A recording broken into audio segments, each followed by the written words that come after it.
to 1797, 57 years old, from Virginia. George Washington's inauguration took place on April 30th, 1789, at Federal Hall in New York City. As the first man to take the oath of office, Washington added the words, "So help me God," establishing the very first presidential precedent. So help me God. So help me God. So help me God. So help me God. At best, Washington was apprehensive about his new job.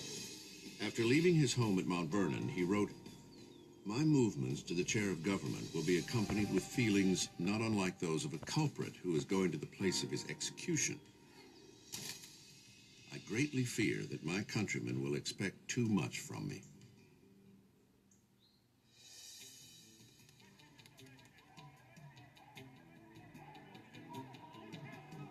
There were many questions about this new job, this president person. People wondered, what do you say? How do you describe this person, this man who was going to head the United States of America? His Excellency? We could laugh about it a bit, I suppose. Mr. Speaker, the President of the United States. But think for a moment what it would be like in our own time if the Sergeant at Arms had to introduce the President today as His Mightiness, His Excellency, His High Mightiness, the President of the United States and Defender of our Liberties. That, in fact, was one of the titles suggested for the President. And he said, no, call me Mr. President. And, I mean, that's a nice gesture. Doesn't mean much, but it's a nice gesture. It almost meant nothing at all. Just weeks after taking office, Washington came down with a rare bacterial infection. Some believe it may have been anthrax picked up on a farm. Washington nearly died, which could have wrecked the fragile new republic. American historians have spent more than 2 centuries now trying to dig up dirt on George Washington to find the flaws in Washington. It's a tough chore. For a long time, Washington was thought of as a nice guy, sort of a boob, not real smart, famous for being tall. George Washington brought many personal qualities to the presidency. His dignity, integrity, and honesty are well known. But he also had his quirks. He refused to shake hands when he became president. He thought that was beneath the presidency. It was all part of establishing the image of the presidency. One example is how Washington projected his physical being. George Washington was the most athletic, the most robust, the most dynamic of all the founding fathers. He was the action hero, if you will, of the 18th century, who was considered by Jefferson the best horseback rider of the entire period. Washington usually rode a white horse named Nelson, and Nelson became a vital part of Washington's public relations package. His version of a tailhook landing. When he would visit towns during the presidency, sometimes he would travel in the comfort of a carriage most of the distance between towns, when in many cases he would hop out of that carriage and get on to Nelson and ride into town looking like $1 million, looking like that war hero, that man among men, looking like someone who could lead anyone.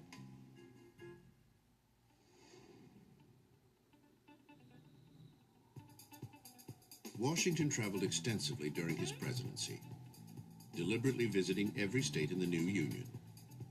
Along the way, he bought American landscape paintings. Many still hang at Mount Vernon.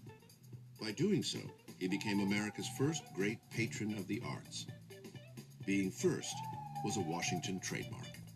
We all knew that he was first in war and first in peace and first in the hearts of his countrymen. But we never knew such things as the fact that he was first in dancing, a minuet man. George Washington loved to dance, and at presidential receptions had ladies waiting in line for one dance with the president. Another thing that he never got credit for, he was first in interior decorating, for example. He was always working on fixing up Mount Vernon. Even during the Revolutionary War, he was into designing uniforms. He never got credit. He was like the Calvin Klein of his day. And he was first in gambling. He would bet on anything. He may have had certain personal foibles, but in terms of political leadership, the man was a marvel. Now, I don't know if Washington fully understood what his role was, but he was a man accustomed to commanding. Washington as a general, the way he commanded was to have frequent councils of war and to get everyone's opinion. And then he would judge. And this is the same way he ran his administration as president. He seems to have been a very, very good judge of character and at the same time a good judge of people's talents. So he surrounded himself with people who would do their job and in the process make him look good. In creating the executive branch of government, Washington hired men he knew and trusted. Brilliant men of great talent. Certainly, his first cabinet is probably the best we've ever had. When you have Hamilton at Treasury and Jefferson at State and Henry Knox at War, it just makes every subsequent one look like a pickup team. Chief among them, of course, Alexander Hamilton. I think bringing Hamilton in as Secretary of the Treasury was his landmark achievement because, in fact, Alexander Hamilton set the course of this country in terms of its economy. What Hamilton did was build the framework of a national banking system. As a first step, he proposed that the new government assume all the leftover war debt of the 13 original states, thereby establishing a federal line of credit. In order to get that done, he had to make a deal with people who were reluctant to have it done. These included people such as James Madison and Thomas Jefferson of Virginia, a state that had paid off most of its war debt. The issue of assumption, as it was called, became Washington's first test as president. Behind closed doors, he urged Madison, Jefferson, and Hamilton to consider a compromise. What he offered in return was the location of the nation's capital. The deal was straightforward. Hamilton got the funding, and the Virginians got the federal capital to be permanently located on land that belonged to Virginia. Washington let others hammer out the details. But when it came to choosing the actual site of the new federal city, Washington made the final decision himself. He chose a plot of swampland called Foggy Bottom. It soon became unofficially known as the City of Washington. Because it was just a stone's throw from his home, Washington micromanaged the project. He personally surveyed the land where the new city would be built. He helped lay out the roads, and he left his imprint on the proposed President's Mansion by tinkering with the blueprints. The building would not be finished until November 1800, a year after Washington's death. George Washington is the only president who never serves in Washington. George Washington defined the presidency, but it defined him as well, especially in times of crisis. One troubling crisis arose in 1793, when war broke out between England and France. Suddenly, America was called upon to choose sides. But Washington chose neutrality. It was a decision that would come to haunt his successors. On the domestic front, however, Washington faced crisis head-on. One defining moment of the Washington presidency happens in his second term, and it's the Whiskey Rebellion. In 1794, Pennsylvania farmers were up in arms over a federal excise tax on liquor. They even dusted off an old battle cry: no taxation without representation.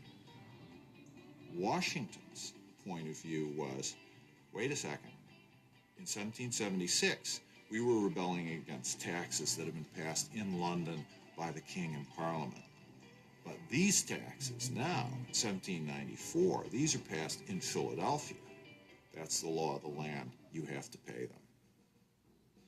As the nation's first commander-in-chief, Washington personally mustered 12,000 volunteers to march to Pennsylvania. This show of force was all it took to put down the rebellion. Washington understood very clearly that everything he did as the first president of the United States would be watched by nations abroad and by people at home and would set a precedent. Well, the main precedent, the one that he's known the most for, is that he left. He decides at the end of his second term that he wants to step down. Partly, I think he's feeling the approach of age. He's in his mid-60s. I think he also wants to teach the country a lesson in the passing on of power. And you wonder, for example, if somebody like Richard Nixon, say, had been our first president, would Nixon have stepped down? Grace is in knowing when to leave. Washington left after 2 terms. I think that was his finest moment.